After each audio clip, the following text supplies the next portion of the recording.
नमस्कार। आप सभी का स्वागत है एक बार फिर से हमारे चैनल हिस्टोरिकल टेल्स में। आज हम आपको धनतेरस की पौराणिक कथा के बारे में बताएंगे। आप सभी को धनतेरस की हार्दिक शुभकामनाएं।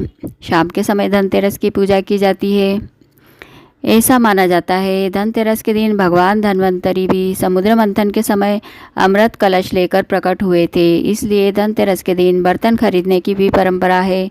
भगवान धन्वंतरी को देवताओं का वैद्य माना जाता है।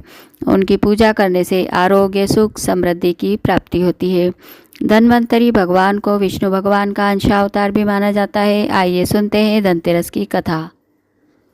पौराणिक कथा के अनुसार एक बार की बात है, भगवान श्री हरि विष्णु जी के मन में अचानक से विचार आया कि उन्हें मृत्युलोक अर्थात पृथ्वीलोक का भ्रमण करना चाहिए।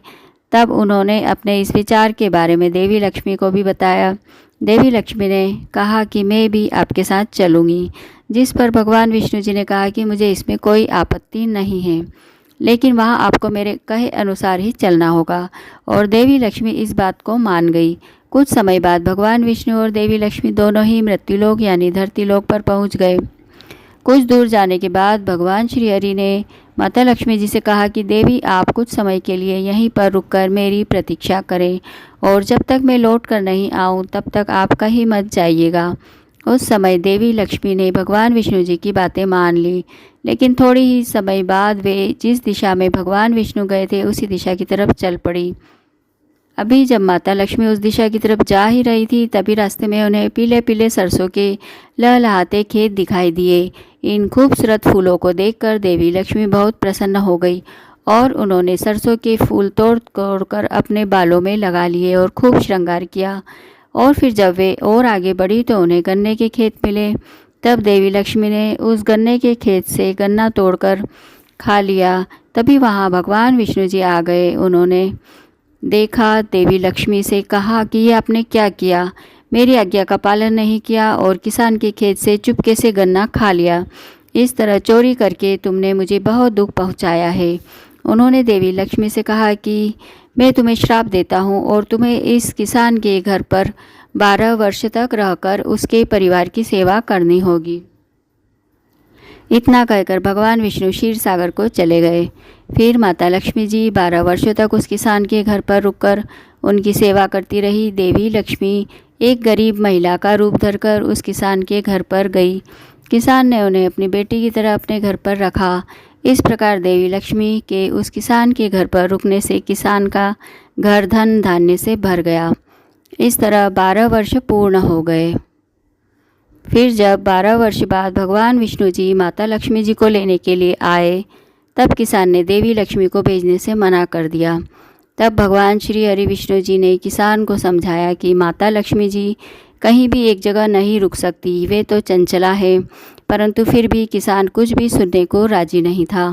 तब किसान की जिद देखकर माता लक्ष्मी जी को एक उपाय सूझा। उन्होंने किसान से कहा कि कल तेरस के दिन तुम अपने घर की अच्छे से साफ सफाई करके शाम के समय घी का दीपक जलाकर मेरी पूजा अर्चना करना।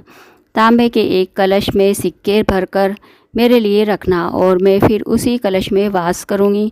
ऐसा करने से मैं तुम्हें फिर से तुम्हारे घर में निवास कर सकूँगी।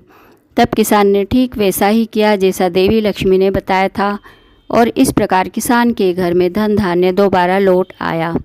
जिसके बाद हर साल तेरस के दिन वह किसान विधि विधान से माता लक्ष्मी जी की पूजा अर्चना करने लगा, जिसके प्रभाव से उसके घर में माता लक्ष्मी जी का वास हो गया। तभी से यह मान्यता है कि कार्तिक मास की त्रयोदशी तिथि को धनतेरस का त्यौहार मनाया जाने लगा।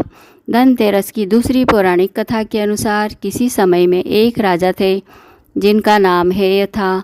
देवयोग से उन्हें पुत्र रत्न की प्राप्ति हुई। ज्योतिषियों ने जब उस बालक की कुंडली बनाई तब पता चला कि बालक का विवाह जिस दिन होगा उसके ठीक 4 दिन बाद उसकी मृत्यु हो जाएगी। राजा इस बात को जानकर बहुत दुखी हुआ और राजकुमार को ऐसी जगह पर भेज दिया जहाँ पर किसी भी स्त्री की परछाई उस पर न पड़े।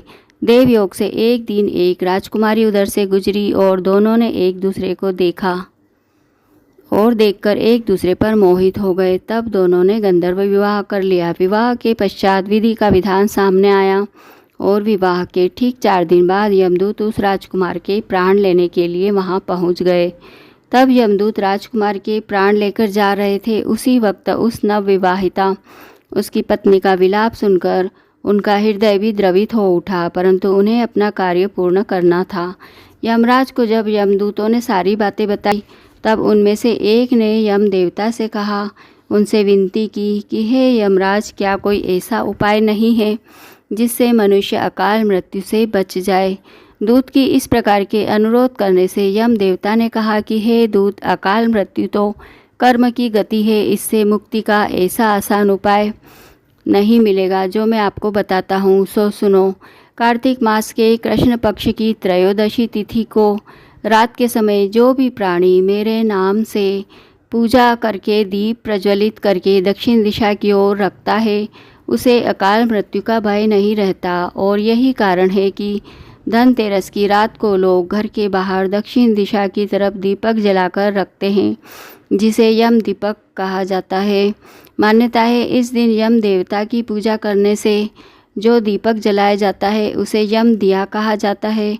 तो इस घर परिवार में किसी की भी अकाल मृत्यु नहीं होती है। धनतेरस के दिन माँ लक्ष्मी जी की और धन्वंतरी भगवान के अलावा कुबेर देवता की भी पूजा की जाती है।